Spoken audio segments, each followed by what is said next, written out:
जो स्वयं और ईश्वर के बीच रहना चाहता है उसके लिए एकमात्र शब्द ईश्वर ही है, और जिसका स्वयं पर विश्वास नहीं है वो भ्रमित मन स्थिति भयंकर संकट में है। तथापि वो समर्पण करेंगे तो शरण मिलेगी। ये आर्य प्रति मोक्ष से श्री श्री ठाकुर अनुकूल चंद्र जी की अनमोल वाणी है।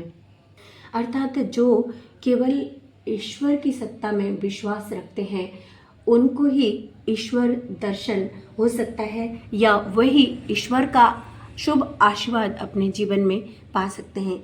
इसके विपरीत जिसको विश्वास ही नहीं है वो ईश्वर को देखेंगे कैसे, और वो ईश्वर को अनुभव भी कैसे करेंगे, ईश्वर को कैसे पाएंगे। तथापि वो यदि समर्पण नहीं करेंगे तो उनको शरण नहीं मिलेगी। ये समर्पण का अर्थ ये है कि वो ईश्वर की सत्ता में विश्वास करके उनकी जितनी बातें हैं उनको मान के वो चलेंगे और एकाग्र चित्त से अपने स्वामी को ही भजेंगे, तो ही उनको शरण मिलेगी, तो ही उनको मुक्ति मिलेगी।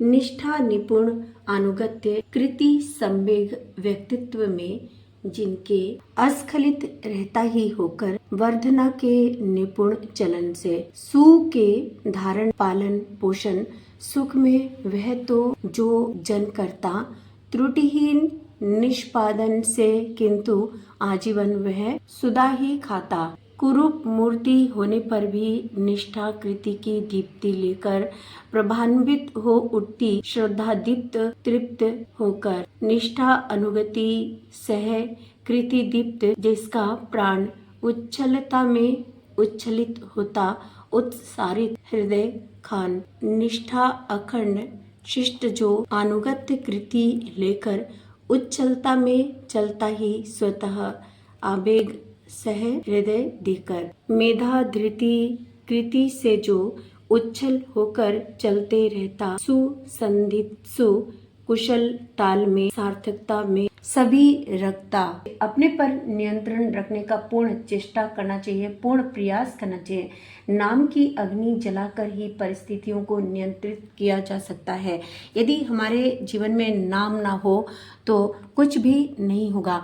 नाम ही वो नामी है, इसीलिए नामी को यदि हम चाहते हैं, प्यार करना चाहते हैं, तो नाम से भी हमें प्यार करना होगा। यदि हम चाहते हैं हमारे जीवन की जितनी भी कुरूपता है वो नष्ट होके सुरूप में बदल जाए, तो उसे नियंत्रित करना है और अपने प्रभु जी के प्रति निष्ठा लाना है, तो हमको विश्वास करके अपने कार्यों को करना पड़ेगा। श्रद्धा संपन्न होकर अपने प्रभु को बुलाना पड़ेगा।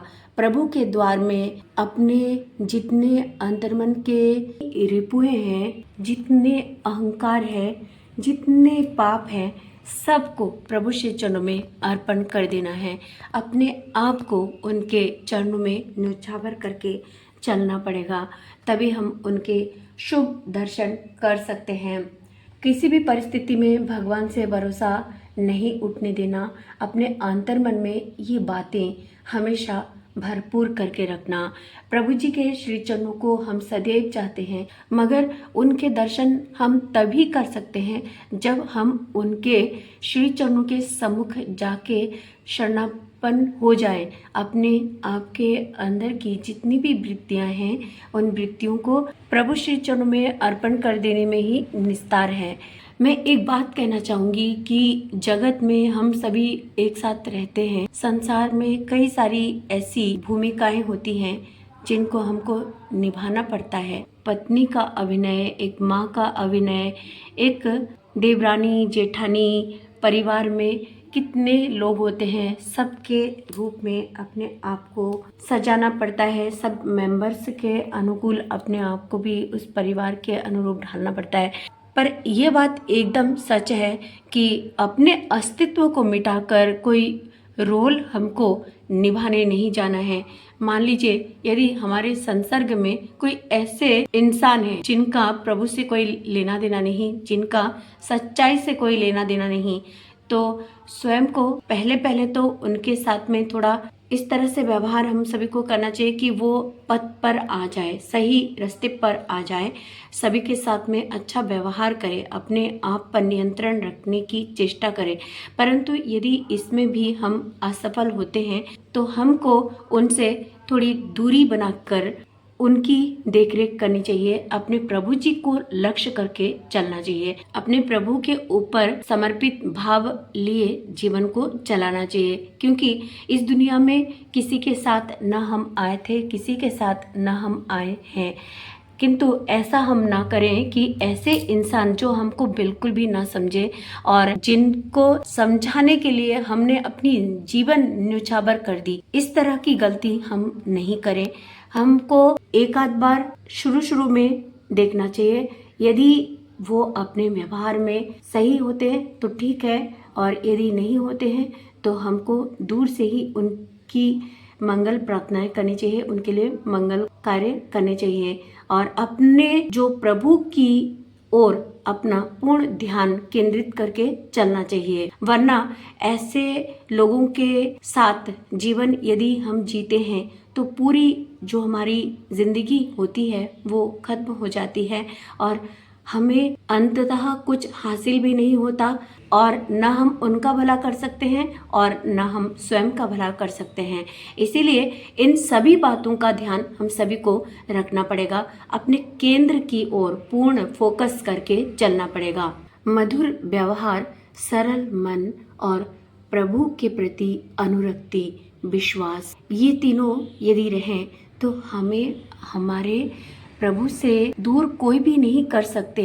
इस पृथ्वी में कोई भी नहीं कर सकते, चाहे जितनी भी विषम परिस्थितियां क्यों ना आ जाएं। क्योंकि एक बात ठाकुर जी की है कि भजन दीप्त नहीं जो जन, निष्ठानुग कृति लेकर, कृति संवेग उच्छलता में, सजग नहीं धृति लेकर, भजन विहीन यह चरित्र, वचन कर्म में संगति नहीं, लाख भगवान हो ना वह जन, भगवत्ता उसमें नहीं। हमें अपने प्रभु जी के साथ किए हुए प्रॉमिस का पूर्ण पालन करना चाहिए।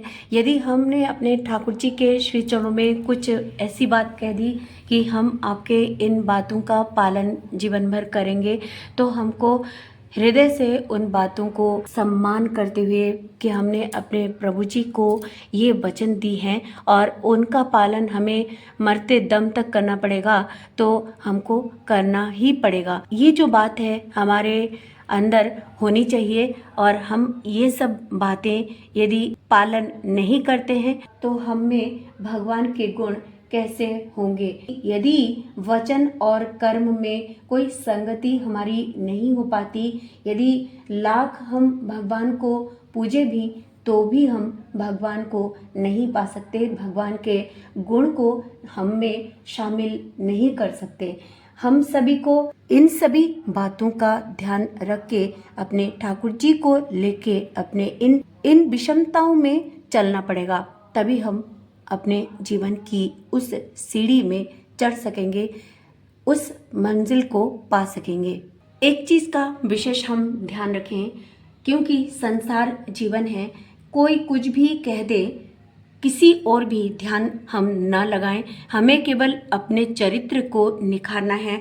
हम किसी की बातों को अपने अंतर्मन में न लगा के बैठें। यदि हमारे विरुद्ध कोई बातें करते हैं तो उनको उनकी हालात में छोड़ देना चाहिए।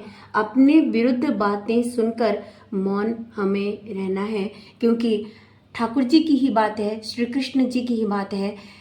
आपके प्रति उत्तर देने का कार्य स्वयं समय का है, तो हमें उस समय का इंतजार करना है और अपने इन कठिन परिस्थितियों में अपने आप को ठाकुर जी के सहारे संभालना है और विश्वास ये रखना है कि एक समय ऐसा आएगा जिन्होंने हमें इस तरह की विरुद्ध बातें कही, उनको उनका फल अवश्य मिलेगा। अपने प्रभु जी को लक्ष्य करके चलना ही निस्तार है और उनको क्षमा कर देने में ही निस्तार है। जीवन को एक गति से हम सभी चलाते रहें, अपने प्रभु जी को प्यार करते रहें, यूं ही अपने जीवन की गाड़ी को चलाते रहें। प्रभु श्री चरणों में आपके पूरे परिवार की मंगल कामना करते हुए आज यही आप सभी से विदा लेना चाहूंगी।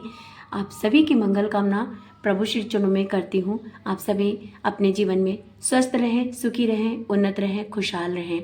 इन्हीं बातों के सहित आज यहीं आप सभी को प्रणाम। जय गुरु, वंदे पुरुषोत्तमम।